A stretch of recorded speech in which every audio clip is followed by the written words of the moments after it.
Hi guys, ഞങ്ങൾ ഇന്ന് വന്നിരിക്കുന്നത് ഞങ്ങളുടെ ഒരു ട്രാജഡി പറയാനായിട്ടാണ്. എന്താണെന്ന് വെച്ച് കഴിഞ്ഞാൽ ഇവളെ അറിയാതിരിക്കുന്നല്ലോ, എൻ്റെ അനിയത്തിയാണ്. അപ്പോൾ ഇവള് സേലത്താണ് പഠിക്കുന്നത്. അപ്പോൾ പൊങ്കലിലൊക്കെ അവധി ആയിക്കൊണ്ട് ഇവൾ വന്നു. ഇനി ഇവൾക്ക് തിരിച്ച് പോകുമ്പോഴത്തേന് അവിടെ ഫ്രഷേഴ്സ് ഡേ ആണ്. അപ്പോൾ എല്ലാവരും ഒരേപോലത്തെ സാരിയൊക്കെ എടുത്തു. ബ്ലൗസ് തയ്ക്കാൻ കൂടാണ് അവൾ വന്നത് അതിൻ്റെ ഫ്രഷേഴ്സ് ഡേ. അപ്പം നല്ല അടിപൊളി സാരിയൊക്കെയാണ്. അപ്പോൾ ബ്ലൗസ് തയ്ക്കാനായിട്ട് വീടിനടുത്തൊരു അമ്മയുടെ കയ്യിൽ കൊടുത്തു, ഒരു പുള്ളിക്കാരുടെ കൊടുത്തു. മോഡൽ ഒരു ഫോട്ടോ കാണിച്ചിട്ട് ഇതുപോലെ തയ്ക്കണം എന്ന് പറഞ്ഞാൽ ഒരു സെറ്റ് എന്നൊക്കെ പറഞ്ഞ് ഓക്കെ പറഞ്ഞു. നമ്മൾ പറഞ്ഞിരുന്നത് ബാക്ക് ഹുക്കൊക്കെ ആയിരുന്നു. കൈയൊക്കെ ആണെങ്കിൽ ഇത്ര വീക്കെടുത്ത്.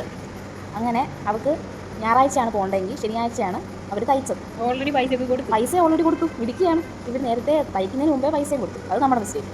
എന്നിട്ട് ഇന്നലെ അത് വാങ്ങിക്കാൻ ചെന്ന് കഴിഞ്ഞപ്പോഴത്തേന് കാണുന്നത് എന്താണെന്ന് വെച്ച് കഴിഞ്ഞാൽ, നമ്മൾ ബാക്കിൽ ഹുക്ക് പറഞ്ഞത് ഫ്രണ്ടിൽ നമ്മുടെ പഴയ അമ്മമാരൊക്കെ ബ്ലൗസ് തയ്ക്കുന്ന പോലെ ഫ്രണ്ടിൽ ഹുക്ക്.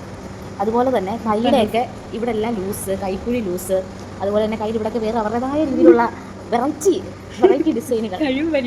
അതെ, ഒരു എന്താ അമ്മമാരുടെ പോലും ഇപ്പോഴത്തെ ബ്ലൗസ് അത്രയും മോശമായിട്ട് ആരും തയ്ക്കത്തില്ല. അതുപോലെ എന്താ ഇതൊക്കെ ഇനിയും സേലത്ത് പോയി കഴിഞ്ഞാൽ അവിടെ എവിടെ തയ്ക്കാൻ കൊടുക്കാനാണ്? അടുത്ത ദിവസം പരിപാടിയാണ്. അപ്പം നമ്മളൊരു ഡ്രസ്സ് എടുത്ത് ഒരാളുടെ തയ്ക്കാൻ കൊടുക്കുന്നു. ഇപ്പോൾ അവർക്ക് പറ്റത്തില്ല, നമ്മളോട് ആ മോഡൽ അറിയത്തില്ല, നേരത്തെ നമ്മളോട് പറയാം, മോനെ എനിക്ക് തയ്ക്കാൻ അറിയത്തില്ല, വേറെ എവിടെയെങ്കിലും കൊടുക്കാൻ. അപ്പോൾ നമ്മുടെ ആ ഒരു ദിവസത്തിൻ്റെ കോൺഫിഡൻസ് മൊത്തം ഇരിക്കുന്നത് നമ്മുടെ ഡ്രസ്സിലായിരിക്കും.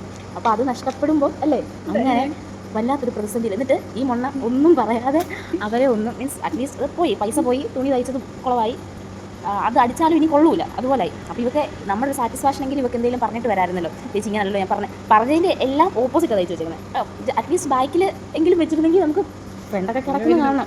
അപ്പം അത്രയ്ക്ക് മോശമായിട്ടാണ്. പറ്റുവാണെങ്കിൽ ആ തയ്ച്ച് വെച്ചതിൻ്റെയും ഫോട്ടോ അല്ലെങ്കിൽ വീഡിയോ ഇടാൻ കൊള്ളത്തില്ലല്ലേ, ഫോട്ടോ നമ്മൾ ആഡ് ചെയ്യാം. അങ്ങനെ ഇവൾ എനിക്ക് ഫോട്ടോ ഒക്കെ അയച്ചു തന്നപ്പോൾ ഞാൻ ഫസ്റ്റ് വിചാരിച്ച് ഇവളെ സാരി കാണിക്കുവാന്ന്. ഒരു ബ്ലൗസ് ഇങ്ങനെ വെച്ചിട്ട് ഇവളിങ്ങനെ അതിന് മുകളിൽ സാരി വെച്ച് അയച്ചാന്ന് വിചാരിച്ചു. അപ്പോഴല്ലേ പഴയ ബ്ലൗസാണ്. വിളിച്ചു വെച്ചിട്ട് പറഞ്ഞാൽ അതാണ് അവൾ തയ്ച്ച് വാങ്ങിച്ചുകൊണ്ട് വന്നേക്കുന്നത്, പുത്തൻ ബ്ലൗസ് ഇത്. അപ്പോൾ അതുപോലെ കൊള്ളാത്തൊരു ബ്ലൗസ് നമുക്ക് രണ്ടുപേർക്കും പിടിച്ചില്ല.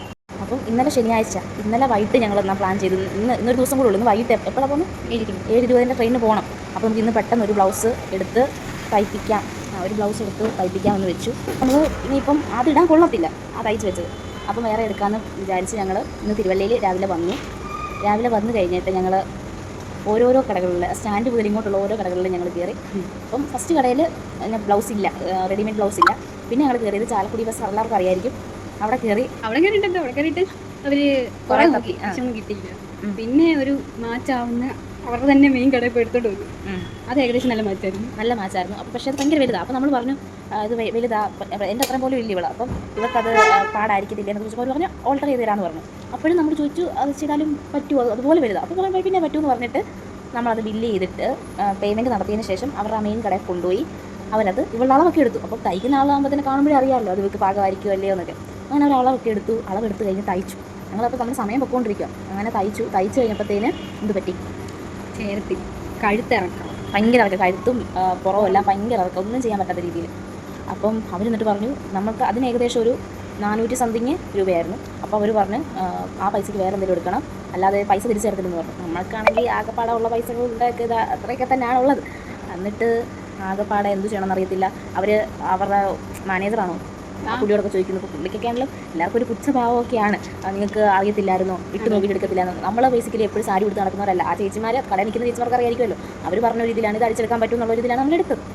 എന്നിട്ട് ഞങ്ങൾ പറഞ്ഞു അറിയത്തില്ലായിരുന്നൊക്കെ പറഞ്ഞു. പിന്നെ പുള്ളി പറഞ്ഞു വേറെ എന്തെങ്കിലും തുണിയൊക്കെ വെച്ച് തയ്ക്കാമെന്നൊക്കെ പറഞ്ഞു. എന്നാലും ഇപ്പം അതിലും ഭേദം മറ്റേ അമ്മ തയ്ച്ച് വെച്ചിട്ടുണ്ട് പോകുന്നത്. അങ്ങനെ പൈസ കിട്ടുമോ ഒന്നും അറിയാതെ ഞങ്ങൾ ധർമ്മസങ്കടത്തിലായി. അപ്പോൾ ഞങ്ങൾ പറഞ്ഞല്ലോ ആദ്യം ഒരു കടയിൽ പോയപ്പം അവർ ഈ മെയിൻ കടയിൽ പോയാൽ എടുത്ത് മനസ്സിലാവും. അപ്പം ഞങ്ങൾ ആ ബില്ലടച്ച കടയിൽ അച്ഛൻ കുറച്ച് പാവം. ആ അച്ഛൻ്റെ കടയിൽ നിന്ന് ആ അച്ഛനൊക്കെ നമുക്ക് തന്ന ഡ്രസ്സ് ഈ അവരുടെ മെയിൻ കടയിൽ എടുത്തുകൊണ്ട് വന്നതാണ്. അപ്പോൾ മെയിൻ കടയിൽ അവർ കുറച്ച് റൂഡായിട്ടാണ്, എല്ലാവരും ഒരുമാതിരി നമ്മളെ കുറിച്ച് നമ്മൾ കാരണമാണെന്നുള്ളൊരിത് ആയിരിക്കാം ഞങ്ങൾക്ക്. പക്ഷേ അതിനെപ്പറ്റി ധാരണയൊന്നും ഇല്ലാത്തതുകൊണ്ടാണ് അവരോട് ചോദിച്ചപ്പോൾ അവർ തയ്ച്ച് എടുത്ത് തരാം, എല്ലാ സൈസൊക്കെ കിട്ടുമെന്നൊക്കെ പറഞ്ഞത്. എന്നിട്ട് ഞങ്ങൾ ഫസ്റ്റ് എടുത്ത ബില്ലടച്ച കടയിൽ അച്ഛൻ്റെ അടുത്ത് നിന്ന് ദയനീയമായി ചേരുമില്ല എന്നൊക്കെയുള്ള രീതിയിലുള്ള എക്സ്പ്രഷനൊക്കെ കിട്ടുന്നത്. അച്ഛനെ വെച്ചാൽ എന്ത് ചെയ്യാനാണ്, ഞങ്ങൾ ഗൂഗിൾ പേ ഒക്കെയാണ് ചെയ്തത്. ആ ഒരു കാര്യം ചെയ്യാം, വേറെ തുണിയൊന്നും പുള്ളിക്ക് മനസ്സിലായി. അച്ഛൻ നോക്കിയിട്ട് വേറെ ഒന്നും ഞങ്ങൾക്ക് മാച്ചാവുന്നില്ല. നമ്മുടെ തലയോട്ടൊന്നും അടിച്ചേൽപ്പിക്കാനൊന്നും ശ്രമിച്ചില്ല, നമ്മുടെ പൈസ പിടിച്ചു വെക്കാൻ ശ്രമിച്ചില്ല. കാരണം അവർക്ക് എന്ത് കൂടി ഇപ്പോൾ അവരുടെ ബ്ലൗസ് തിരിച്ചെടുത്താൽ മതി, എന്നിട്ട് നമ്മുടെ പൈസ തിരിച്ചു തന്നാൽ നമ്മളതുകൊണ്ടൊന്നും പോയില്ല. പക്ഷേ മറ്റേ കടയിൽ നിന്ന് ഭയങ്കര ഒരുമാതിരി ഒരു എക്സ്പീരിയൻസ് ആയിരുന്നു എനിക്ക്. വല്ലാതായിപ്പോയി. കാരണം എത്രയും രൂപ പോയി. പിന്നെ അതിന് വേറെ എന്തെങ്കിലും നമ്മൾ ഇന്ന ആവശ്യത്തിനാണ് വന്നത്, ഇതിന് വേണ്ടി മാത്രമാണ് വന്നത്. അപ്പോൾ വേറെ എന്തെങ്കിലും സാധനം എടുത്തു കഴിഞ്ഞാൽ നമുക്ക് അതിന് പരിഹാരമാവും ഇല്ലല്ലോ. അങ്ങനെ ഞങ്ങൾ ആ കടയിൽ നിന്ന് പാവം അച്ഛൻ ഞങ്ങൾക്ക് പൈസ തിരിച്ചു തന്നത് കൊണ്ട് ഞങ്ങൾ മഹാലക്ഷ്മി തിരുവല്ലയിൽ മഹാലക്ഷ്മി കല്യാൺ സിൽസ് ഒക്കെ ഉള്ളപ്പോഴാണ് നമ്മൾ ഈ പറയപ്പെട്ട പേര് പറയാൻ ഞങ്ങൾക്ക് ബുദ്ധിമുട്ടുള്ള കടകളിലൊക്കെ പോയത്. ലാഭം നോക്കി പോയതാണെന്ന് വെച്ച് കഴിഞ്ഞാൽ അങ്ങനെ ഞങ്ങൾ മഹാലക്ഷ്മി നമ്മൾ മിഡിൽ ക്ലാസ്സുകാരെ ഉറപ്പായിട്ടും ലാഭം നോക്കിയേ പോകത്തുള്ളൂ. നമ്മൾ വിചാരിച്ച ഒരു ദിവസത്തെ പരിപാടിയല്ലേ അങ്ങനെയൊക്കെ. അങ്ങനെ ഞങ്ങൾ രണ്ടും കൽപ്പിച്ച് മഹാലക്ഷ്മി കയറി. ചെന്നപ്പോൾ 3 പേര് നിൽക്കുന്നു, ചിരിച്ചുകൊണ്ട് നിൽക്കുന്നു. അവിടെ ചെന്നപ്പോൾ മുതലുള്ള നമുക്കുള്ള എക്സ്പീരിയൻസ് അതാണ് ആ 2 ഷോപ്പ് തമ്മിലുള്ള വ്യത്യാസം. അങ്ങനെ അവരുടെ കസ്റ്റമർ സർവീസൊക്കെ അടിപൊളി, ഒരു രക്ഷയില്ല. പോയവർക്കൊക്കെ അറിയായിരിക്കും. അങ്ങനെ ഞങ്ങൾ അവിടെ ചെന്നുകൊണ്ട് തന്നെ അവിടെ ഇഷ്ടത്തിന് കളക്ഷൻ ഉണ്ട്. നമുക്ക് പാകത്തിനുള്ള ബ്ലൗസ് നമുക്ക് അവിടെ കിട്ടി. അവർ അടിച്ചു തരാമെന്ന് പറഞ്ഞ് അളവൊക്കെ എടുത്ത് ഇതുപോലെ ഇന്ന സമയമാകുമ്പോൾ വരാൻ പറഞ്ഞു. അപ്പോൾ ഞങ്ങൾ രാവിലെ ഇറങ്ങിയോണ്ട് ഒന്നും കഴിച്ചിട്ടൊന്നുമില്ലായിരുന്നു. അങ്ങനെ ഞങ്ങളിവിടെ മാതാ ഹോട്ടലിൽ വന്ന് കഴിച്ചു, ബിരിയാണി കഴിച്ചു. അങ്ങനെ ഇപ്പം ആ ബ്ലൗസ് വാങ്ങിക്കാനായിട്ട് ഇരിക്കുന്നു. മറ്റേ ഇതിൻ്റെ പൈസ വെച്ച് ഇരട്ടിയാണ്. പക്ഷേ എന്താണെങ്കിലും നമുക്ക് നല്ല സാധനം കിട്ടുമല്ലോ, അവരുടെ മോന്ത കാണണ്ടല്ലോ. അങ്ങനെ അതാണ് ഞങ്ങൾക്കല്ല ഇവക്ക് പറ്റിയ ബാഡ് എക്സ്പീരിയൻസ് അല്ല, ഒരു ട്രാജഡി കഥയാണിത്. അങ്ങനെ അവസാനം ബ്ലൗസ് ഞങ്ങൾക്ക് കിട്ടി. ഞങ്ങളതിപ്പോൾ വാങ്ങിക്കാൻ പോവാണ്. അപ്പം ഇതുകൊണ്ട് നിങ്ങളോട് പറയാനുള്ളത്, ഇപ്പം നമുക്ക് എന്തെങ്കിലും ഒരു ബാഡ് എക്സ്പീരിയൻസ് ഉണ്ടെങ്കിൽ നമ്മളതിൽ പ്രതികരിക്കുക. ഇപ്പം ഇവക്ക് തയ്ക്കാൻ കൊടുത്ത കടയിൽ ആ ചേച്ചിയോട് വേണമെങ്കിൽ ഇവർക്ക് എന്തെങ്കിലും പറയാം, അല്ലെങ്കിൽ നമുക്കവിടെ റൈറ്റ് ഉണ്ട് സംസാരിക്കാൻ. പക്ഷേ ഇവളെ സംബന്ധിച്ച് ഇൻട്രോവേർട്ട് ആയതുകൊണ്ട് ഞാനും ഏറെക്കുറെ അങ്ങനെയൊക്കെയാണ്. നമുക്കപ്പം ചിലപ്പോൾ സങ്കടം കൊണ്ടായിരിക്കും നമുക്കൊന്നും പറയാൻ വന്നില്ല. പക്ഷേ നമ്മുടെ കാര്യങ്ങൾ നമ്മൾ പറഞ്ഞാലേ അവർക്ക് അറിയത്തുള്ളൂ. ഇപ്പോൾ അവർ വേണം ഇട്ട് നോക്കിയിട്ട് നമ്മൾ അവരെ കാണിക്കുമ്പോഴത്തേക്കും അടിപൊളി എന്നൊക്കെ പറയും. പക്ഷേ നമ്മളാണ് നമ്മുടെ ഇത് ഓക്കെ ആണോ, എല്ലാം പാകമാണോ എന്നൊക്കെ നമ്മളാണ് പറയേണ്ടത്. നമ്മളവിടെ നിശബ്ദരായിട്ട് ഇരുന്നിട്ട് കാര്യമില്ല, നമ്മൾ പ്രതികരിക്കണം.